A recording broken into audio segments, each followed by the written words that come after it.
মৎস্য ও প্রাণী সম্পদ উপদেষ্টা ফরিদা আক্তার বলেছেন, ফিডে কৃষকদের ক্ষতিকর ওষুধের ব্যবহার ও ফিডের অনিয়ন্ত্রিত বাজার বন্ধে যথাযথ আইনত ব্যবস্থা নেবে সরকার।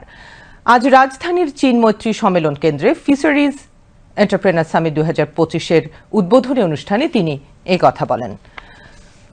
মৎস্য অধিদপ্তরের অতিরিক্ত মহাপরিচালক জিয়া হায়দার চৌধুরীর সভাপতিত্বে অনুষ্ঠানে Bangladesh fisheries development chairman Suraiya Akter Jahan ও বিজম্যান মিডিয়ার ব্যবস্থাপনা পরিচালক মাহমুদুল হাসান বক্তব্য রাখেন।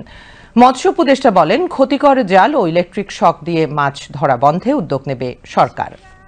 অনেক সময় কোম্পানির প্ররোচনায় কোম্পানি তাদেরকে অনেকগুলো ওষুধ বেশি দিতে বলে, এমনকি ফিডেরও অনিয়ন্ত্রিত বাজার, সেটাকে আসলে আমাদের একটা আইনের আওতায় আনতে হবে।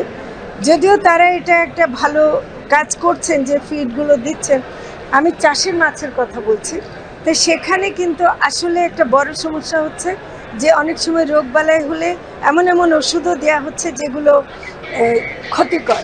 তো সেটা আমরা বন্ধ করার জন্য বিশেষ ব্যবস্থা নিচ্ছি।